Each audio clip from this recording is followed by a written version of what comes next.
Hello everyone, thank you for joining me today. I hope you've all had a great Christmas and are having a great holiday season so far. If you've got some time on your hands now between Christmas and New Year, I thought I would just share a quick lesson with you. If you've had some new gear, if you've had a new guitar, if you've just got some time on your hands to focus on your guitar playing, then the two concepts that we're going to cover today are definitely going to help you spice up your sort of minor blues, any song that's kind of in a minor key where your go-to soloing or lead approach would be based around sort of like the minor pentatonic scale.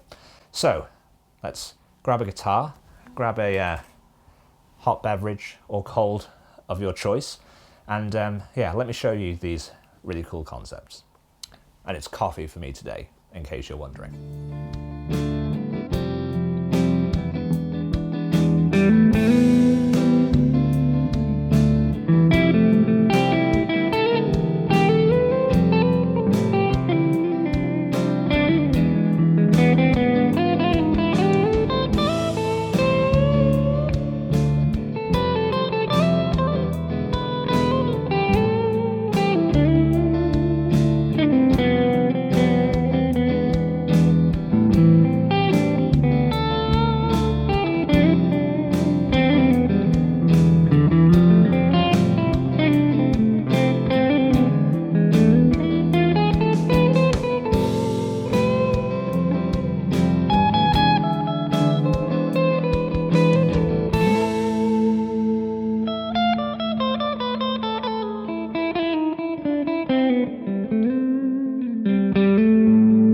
Now, I love the minor pentatonic scale. It's really useful, it's really versatile, and it's great for just getting started, right, and sort of playing along to changes and playing along to a blues. But depending on the chords, or maybe not even depending on the chords, that's the beauty of sort of this approach to music, is that even if the chords are moving, you can still add some tension and some color in your note selection that can just sort of make it a bit fresher for your ears. But let's talk about the progression that we're going to look at as today's example. It's something that is pretty commonly used.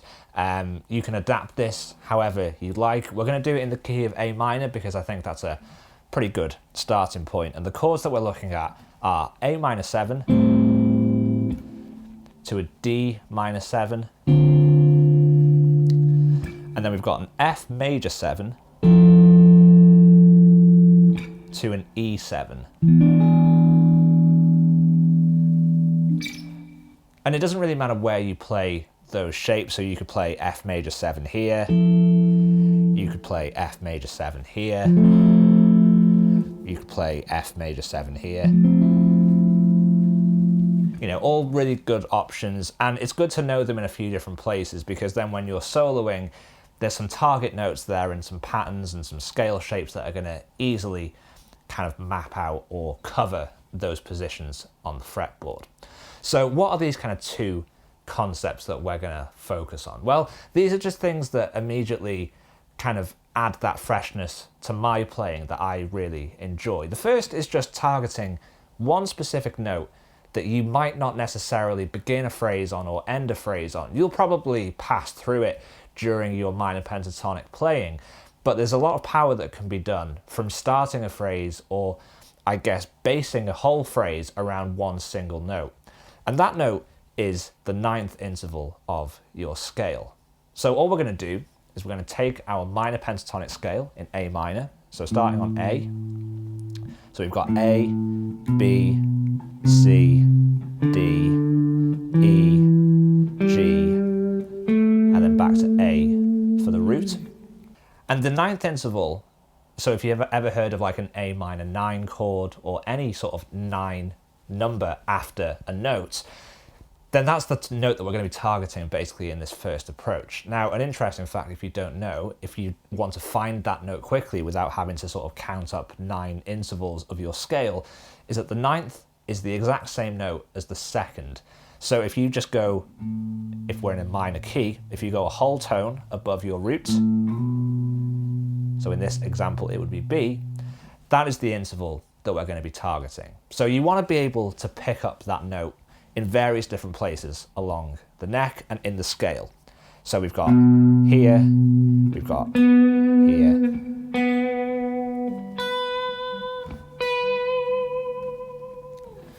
So B is the money note, I suppose, in this example. So what you're going to want to do is you're going to want to think about incorporating that note into your phrasing. I find that the ninth interval just adds some really nice tension because it always wants to resolve somewhere. If you take the one chord, for example, so we've got the minor third, which is the note that makes this a minor chord, which is this C note here, and the ninth interval would be a semitone below that here on B. So if you were to play that C over your one chord, naturally and harmonically, that always wants to resolve by a semitone back up to your minor third.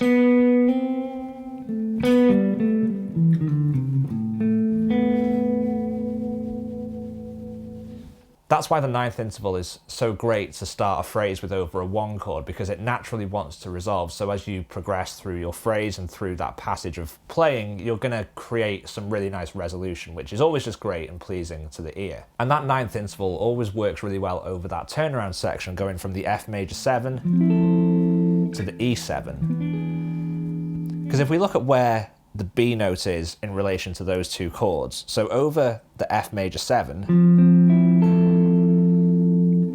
so in the key of F, if we go up the F major scale, then our fifth of F is a semitone above that ninth interval. So it's kind of like a flat 5, basically. But if we think about then E7, now that B note is actually the perfect fifth of E, a really, really strong chord tone that doesn't really need to go anywhere. So when you're playing from that F major 7 to that E, kind of hammering that B note is going to naturally pull you between the two chords.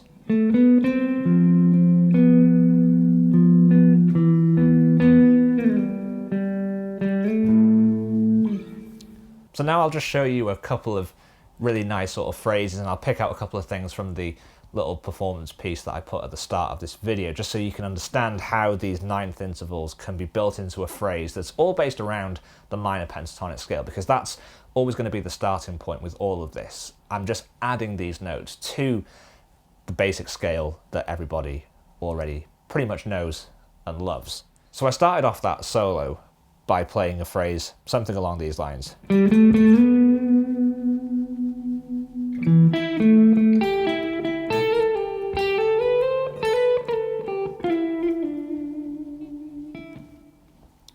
So right off the bat, I'm starting here in my normal A minor pentatonic. I'm passing through the root, so A here on the D string. I'm passing through that octave, and I'm sliding into that ninth interval to that B on the D string.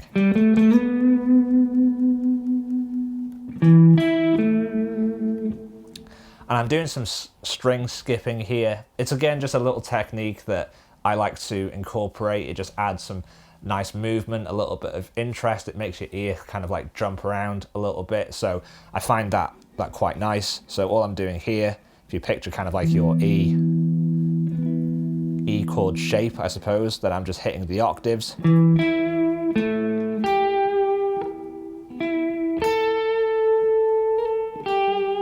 And this is just taken out of the next position of your minor pentatonic scale.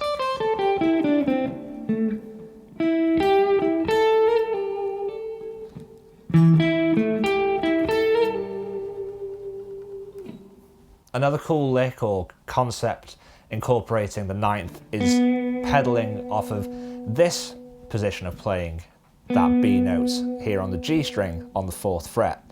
So I typically will often play a phrase like this. So over the 1, I'm still kind of starting on my root here on the A notes on the D string, but that ninth is going to be a very prevalent note in this phrase.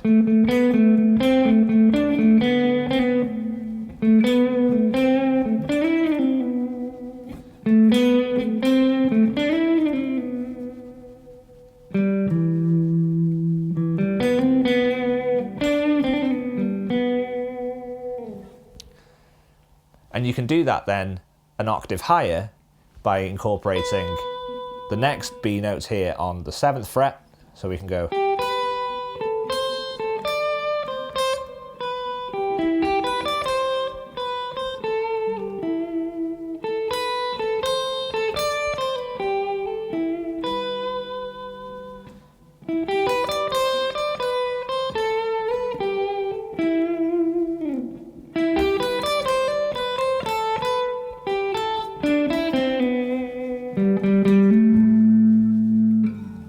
Really, the most important thing is just to have fun with it and just to start playing some ideas with the minor pentatonic scale in mind, but just see how many ways you can approach that 9th interval. I think it's really, really good fun. Now, the next concept to have a look at is, again, just something that is really, really cool. It adds a lot of color to the turnaround, and we're going to be highlighting that E7 chord, the dominant 7 chord in this progression, because it really does kind of stick out, I suppose. So we're going to go from our F major 7, if you remember, to that E7, that nice kind of like major lift right at the end. Because again, obviously we're in a minor key here. Everything is based around this minor pentatonic, but throwing in that chord at the end with that sort of major tonality, it's really nice to emphasize that in our playing. So to quickly emphasize the E7, as it would be in this example, all we're going to do is we're going to think about arpeggios. We're going to just think about playing in E major, over this particular chord, but we're going to try and kind of blend that in to the minor pentatonic scale. So let me show you some examples for that. So firstly, let's approach it from the F major 7 chord that we were playing before it. And what I want to do is I want to approach the F chord in the same way. I just want to outline the F major 7 chord, and I want to then transition to the E. So let's just do something as simple as outlining all of these notes. So let's play a phrase kind of like this.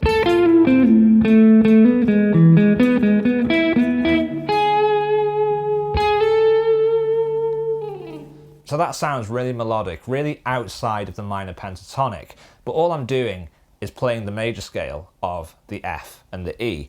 So let's just start by highlighting those notes. So I'll just play this slowly.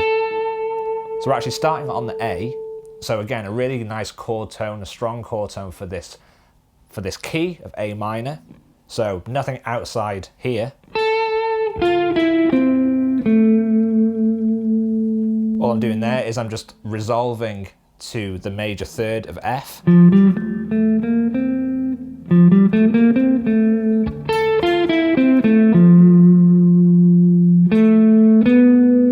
And this is where we're going to then go to the E. So all I'm doing is I'm starting it on the 5th of E. So if we imagine E here, this position of playing the chord, I'm starting on the 5th, a really strong chord tone for that particular chord, to the major 3rd,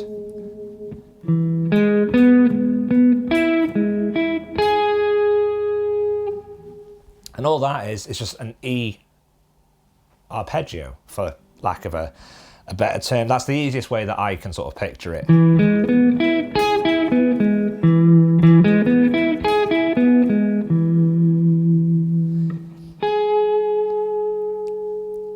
And you'll notice that that last note, all it wants to do is resolve up that semitone back to A.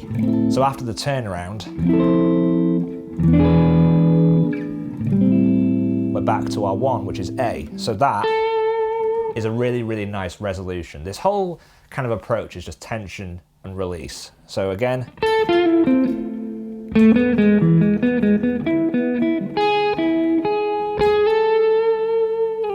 another thing I'd love to show you for this E7 section is incorporating some more chordal approaches to your lead phrasing just by using, I guess, what we would call sort of like micro chords. So just using 2 notes basically, just to add a little bit of variety, so we're not just playing single notes for, you know, our whole solo. It's nice to add in some more kind of harmonic richness by adding a couple of nice common and complementary tones to the notes that you're choosing.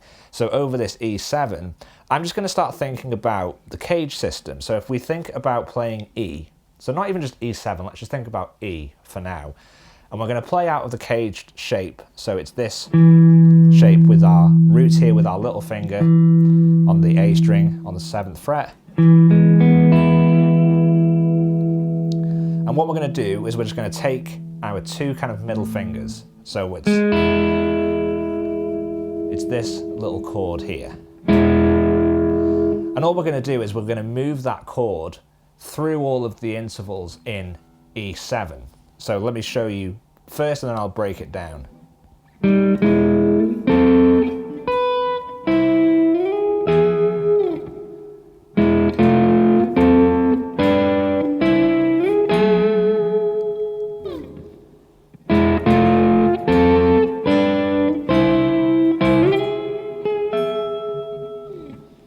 So I'm approaching it from a semitone below, just because again, that semitone just adds a bit of pull and a bit of tension. It just makes you want to resolve upwards. So again, we're just creating a bit of tension and a bit of release here. So we've got this inversion.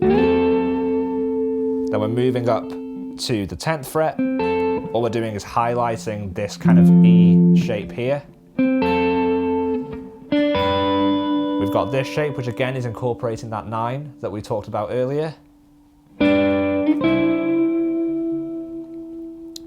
We're then sort of encompassing C. But then what we're going to do is we're going to swiftly move past that up to our 12th fret, where we've got our E root here on the high E string, and then we've got our major third of E here on the G string on the 13th fret.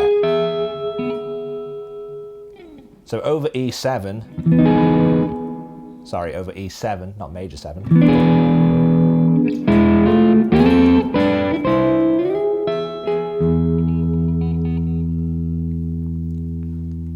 It's just a really, really nice passage, and it's nice to be able to throw in some of those melodic ideas. A bit more complex harmony because you're incorporating two notes as opposed to just relying on single note phrases. And you're highlighting the chords, and that's a big part of actually making guitar playing and soloing feel melodic and feel very, I guess, intentional, is when you start to incorporate some of the chord tones and not just think about the key center of A minor in every, I guess, every phrase or every passage that you play. So a bit of a lengthy video today, but I hope there's a couple of concepts there that you can start to quickly incorporate into your minor pentatonic playing. If you did enjoy the video, just make sure to leave a comment down below and let me know, and give the video a like. Hitting that like button just gets the video in front of more people that might find this content useful. And if you haven't already, do consider hitting that subscribe button. Thank you guys, thanks for taking the time. Enjoy the rest of your time off over the holidays, and I will see you all very soon for another video.